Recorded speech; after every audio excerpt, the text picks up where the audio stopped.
निकाल दिया।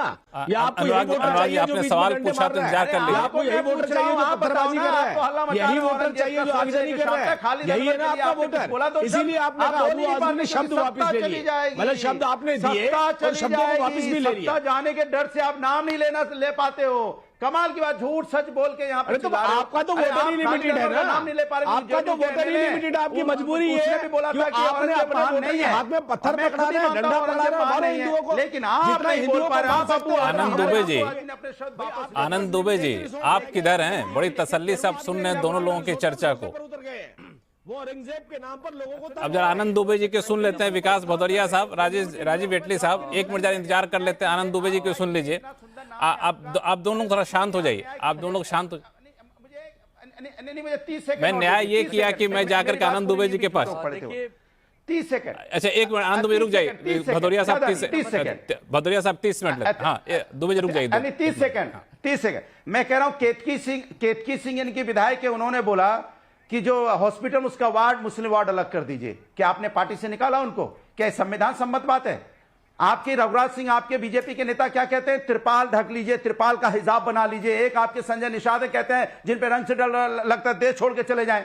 और ये आपके रमेश बिदुड़ी जी हैं, क्या नाम सुना बोलते रहते हैं आप? तो आपकी जो नफरती भाषा जो बोलते हैं, चाहे किसी भी दल के हो, उनके ऊपर में ठोस कार्रवाई होनी चाहिए, चाहे बीजेपी के हो या किसी और दल के हो। 30 सेकंड हो गया, आपका सवाल भी पूरा हो गया। तोड़ने की बात करेगा, उस पे देश भदौरिया साहब का 30 सेकंड की बजाय आप 40 सेकंड ले लिए। आप शांत हो जाइए। मैं 10 सेकंड लूंगा, सिर्फ 10 सेकंड। हाँ 10 सेकंड लीजिए, इनका जवाब दे दीजिए, फिर मैं जाऊंगा आनंद दुबे जी के पास।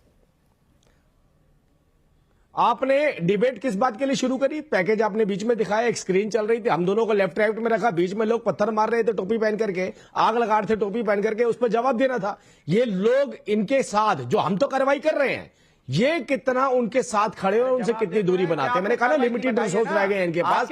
ये जो लिमिटेड वोटर है इनके पास, इस वोटर के साथ खड़े हैं या इसके खिलाफ खड़े हैं? आप इनके साथ खड़े हैं कि इनके खिलाफ खड़े हैं? हम तो यही पूछ रहे हैं ना आपसे। आप बता दीजिए कि ये जो लोग लाठी लेकर के आए हैं, जो 1923 में भी आए, 1927 में भी आए, मुरादाबाद में भी आए। आपने 10 सेकंड में अपनी बात कह ली। राजीव जेटली जी, अभी शो पूरा 1 घंटे का है, आपके पास फिर मौका आएगा, आप दोनों के पास मैं आऊंगा, आप लोगों के पास। आनंद दुबे जी, आप किधर हैं?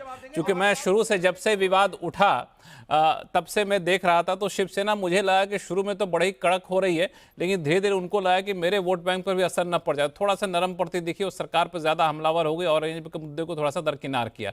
आप कहाँ? आप तो बड़ा ही तसल्ली से सुन रहे थे डिबेट, आप किधर हैं दोनों में?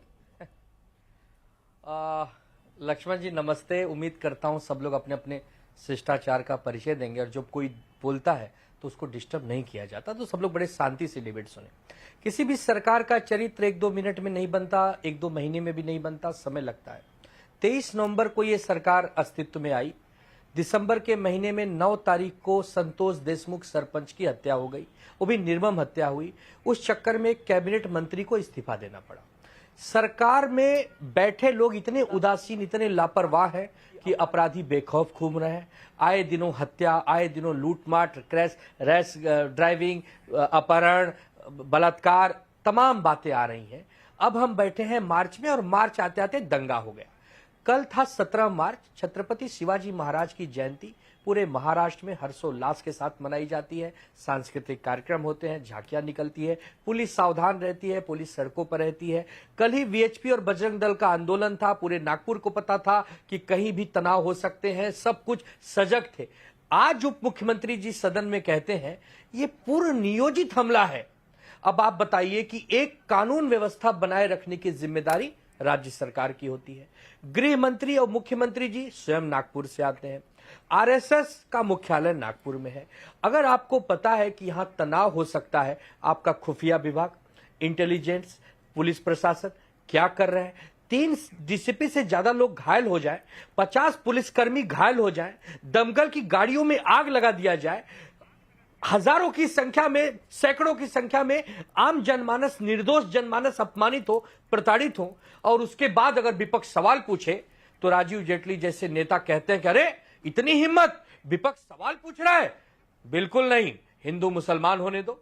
औरंगिया की कौन महिमा मंडित करता है, कौन उसको गाली देता है, उस पर बहस हो जाए। कौन हरा रंग पसंद पूछिए, करता है, कौन लाल लेकिन नाम नहीं ले कौन पाएंगे झटका कौन लोग बीट थे। खाता है, कौन हलाल नाम नहीं खाता ले पाएंगे किस एक समुदाय मिनट ने किया। नाम सुनिए नहीं तो ले पहले पाएंगे इन लोगों के पीछे आप कौन थे। बीच में मत इसकी- बोलिए। देखिए किस मेरी विचार आदत पर नहीं चल के है। इन्होंने ये आप कुकर्म किया बहुत कि बड़े पूरा नागपुर जला आप डाला। बहुत बड़े हिंदुत्व के पुरोधा नहीं है। आप हिंदुत्व का झंडा लेकर चलने वाले एकमात्र धरती पर इंसान नहीं है। अरे आप पहले तो- शांत आप हो तो जाइए किसी के लक्ष्मण पुरोधा जी। नहीं है। आप डिबेट तो की गरिमा बाला साहब बनाए के रखने की पुरोधा नहीं है, जिम्मेदारी मैं तो आपकी किसी है। के क्या एक हूं? मिनट अध्यक्ष राजीव हैं इस जरा डिबेट सुन के। लेते हैं, आनंद आप दुबे जी इस को सुन बहस- लेते हैं। आप इस बहस राजीव जेटली जी के एक बार सुन लेते हैं। संरक्षक हैं। आप बोलिए बोलिए, आप इस राजीव जी बहस चुप के हो गए। संरक्षक राजीव हैं। शांत हो गए, आप जब बोलिए। अरुण जेटली जी बोले मैंने एक शब्द नहीं बोला। क्यों?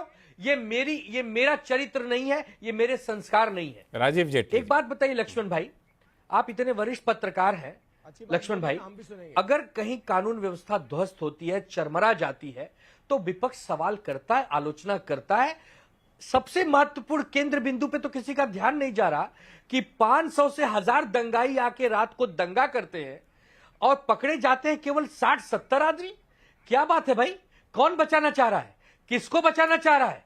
किसकी मंशा है? क्या कोई षड्यंत्र नहीं है? बार बार सारे मंत्री अधिकारी कह रहे हैं कि कुनियोजित, पहले से नियोजित। किसका नियोजन? आप लोग क्या कर रहे हैं? जमीन पर कब आएंगे? काम कब करेंगे? आज 2 साल से मणिपुर जल रहा है। न एक उद्योग धंधा मणिपुर गया, न एक वहां पर पर्यटन मणिपुर गया। आप महाराष्ट्र को क्या जंगल राज बनाना चाहते हैं? आप चाहते हैं महाराष्ट्र से उद्योग धंधे भाग जाए? आप चाहते हैं कि यहां पर सारे अपराधी बेखौफ होकर घूमे? आपको मैंडेट है, प्रचंड बहुमत है, आपकी केंद्र में सरकार है, राज्य में सरकार है, औरंगिया के कब्र को उखाड़ना है तो किससे पूछ रहे हैं? किसका आदेश ले रहे हैं? क्या कोई विदेश का देश आके इसमें हस्तक्षेप करेगा? ये आप साथ किसको देंगे? बरगला रहे हैं आप? किसको भ्रमित करना चाह रहे हैं आप? आनंद दुबे जी, जो सवाल आप पूछ रहे थे राजीव जेटली जी से, जो मुद्दा आपने जी। उठाया, वो पहले इस शो के शुरुआत में मैंने पहला सवाल राजीव जेटली जी से यही पूछा, क्योंकि आप सरकार में दंगा रोकने की जिम्मेदारी आपकी होती है, उस पर उन्होंने जवाब दे दिया। लेकिन लास्ट लाइन जो आपने कहा वो काफी महत्वपूर्ण है कि अगर आपको कब्र हटाना है, एक बार पूरा गोल गोल घूम के कहां जवाब दिया?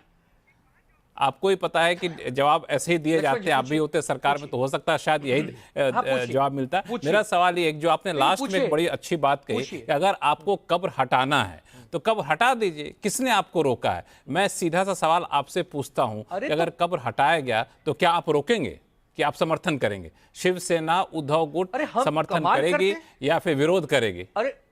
भाई विपक्षी पार्टी है, आपको बताना, आप अपनी राय बताइए। आज तक वीर सावरकर जी को भारत रत्न नहीं दिया, वैसे कभी कब्र नहीं हटाएंगे। हम तो कंधे से कंधा मिलाकर चलने को तैयार है कब्र हटाने के विषय पे, लेकिन हटाएंगे नहीं। सारा मामला ही सुलझ गया राजीव जेटली जी। राजीव जी, सारा मामला ही सुलझ गया। ये तो कर हम कंधे से कंधा मिला करके चलने को तैयार हैं और कब्र हटाने के लिए आप हटाएंगे? कब्र भी चाहिए और इनको सब्र भी नहीं है। इनको नहीं, ये नहीं हटाएंगे भाई, ये कैसे हटाएंगे? कब्र भी चाहिए, सब्र भी नहीं। राजीव जेटली जी संक्षिप्त में कमेंट करिए, फिर मैं कपिल कुमार जी के पास जाएंगे। प्रोफेसर कपिल कुमार, सामना ही पढ़ लीजिए ना, अपना सामना ही पढ़ लीजिए। सामना में ये औरंगजेब को क्या कैसे डिफाइन कर रहे हैं? हमें तो बाहर जाने की जरूरत नहीं है, अखबार आप ही का है ना, मुखपत्र। क्या लिखा है आपने उसके अंदर? उसको क्या बोल रहे हैं संजय जी? क्या बोलते हैं औरंगिया? क्या बोल रहे हैं आप ही के नेता जो आपके विचारों को निर्धारित करते हैं? वो तो यही कहते हैं ना, औरंगजेब एक बेहतर शासक था। नहीं, आप ही के तो लोग बोल रहे हैं। तभी मैंने बोला जो बाला साहब के नहीं हुए, आपका एक सांसद और महाराष्ट्र के कैसे हो सकते हैं? भाई जिस विचार से आपकी राजनीतिक दल की शुरुआत हुई, जब आप उनके नहीं हुए तो हम क्या उम्मीद करें? हम तो बार बार